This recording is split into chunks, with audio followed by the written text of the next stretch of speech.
guys, it's Venus Monique with Personal Powerhouse, and today we're going to talk about check writing. When you get your first order of checks, you're more than likely going to receive them in a big old box like this, and this is going to come with a transaction registrar. So this guy is helpful to keep track of all your checks if you want to. You really don't have to use these much these days because online banking and everything makes it automatic. Then usually they'll come with like a real flimsy checkbook. So mine, I went and bought my own. It is this thick guy. I got it at like the Christian bookstore for $10 or $8 or something. But if you don't want to get your own, they usually come with something. It's just a real flimsy little dude. Part of it holds your checks and then the other part holds your registrar. As you can see, my checks are being held on the bottom part. And then this box comes with a whole bunch of checks. I just leave them in this box and then you grab one out as you need it and stick it in your checkbook. And then when you get to the end, you take that one out, put it back in the box and get a new one. Okay, so we're gonna write a check. So you'll notice you've got the check number up here and then the date, paid to the order of, this is where your dollar amount goes. This is where you write out the amount in words. This is where you put a memo for whatever it is that you're buying. And then this is where your signature goes. So let's say that you are gonna do a basketball camp at a place called Jody's Gym. So that's gonna happen, or you're writing the check. Let's just put March 1st. So you're gonna do the date, March 1st, 2020. And we're gonna say that the camp costs $125.10, just to show you the cents. So $125.10. And then, like I said, you're paying it to Jody's Gym. So we're gonna write Jody's Gym. Now this area here where it ends in dollars is where you're going to write out the amount. So $125.10. So $125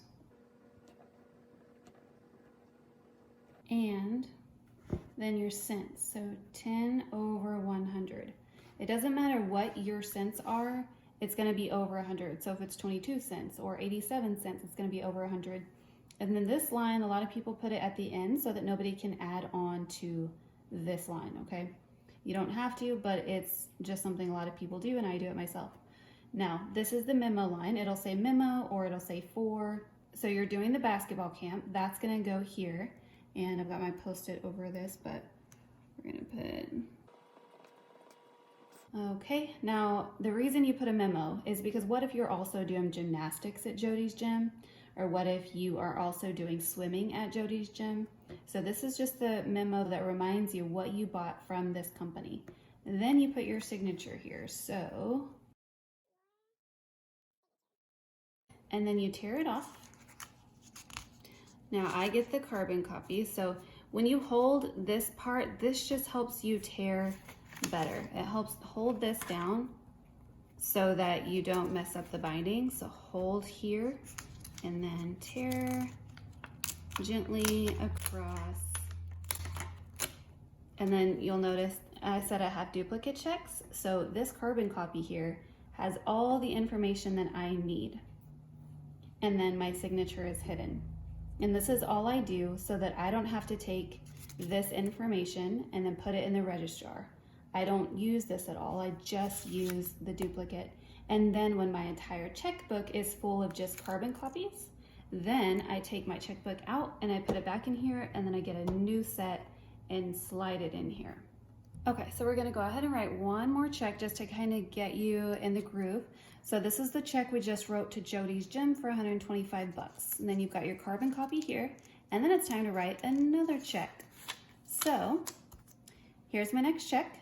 The new check number 481, you'll also notice that 481 is here because it always goes at the end of these numbers. Now this is a sequence of numbers here that you can't see and I won't show you, but this is the routing number to your bank.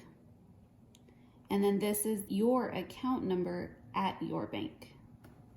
So this is the number of your bank, this is the number of your account, okay? okay? So we're gonna write a new check. Let's say that you're doing piano lessons and the person who teaches you, their name is Polly Fins. So you've got to pay Polly, and Polly charges $75.50 for her piano lessons. We're gonna go ahead and use the same date, so 3/1/2020. You could also write March 1st, 2020 if you wanted. It's whatever you want to do. And then Polly charges $75 and, oh, we said 50 cents. Okay, so whenever you make a mistake, you fix it and then put your initials beside it. If you make too much of a mistake, then you probably have to write a new check. So we're gonna write it out to Polly Fins. Then remember, your amount goes here. Then you write out your amount here, so $75, $70-$5, and then you get your cents over 100, so 50 over 100. Then you fill that out so nobody else can write in there. And then remember, you gotta write out, what are you purchasing from this company? What are you purchasing from Polly Fins? Piano lessons. And for March. And then your signature. Okay, does that make sense? And then again, you're gonna tear this off. Make sure that you've divided it from the duplicate if you have duplicates. Hold the binding here and then slowly tear from one corner and turn in your check. And then you have your information here of what you purchased and when, and your signature is still hidden. Normally this would show up a lot darker, but because of the angle that I'm writing, it's actually really difficult to write normally. Now you'll notice this little film. This is to separate checks. So if I didn't separate this check from the next one, then a lot of this information would push through to the next carbon copy. So always make sure you've got this plastic film here. If you don't have a plastic film and it just tore off, use this. Use a random piece of paper and use it as your support or your divider so that you can still write checks, and then just leave it in there and close it up.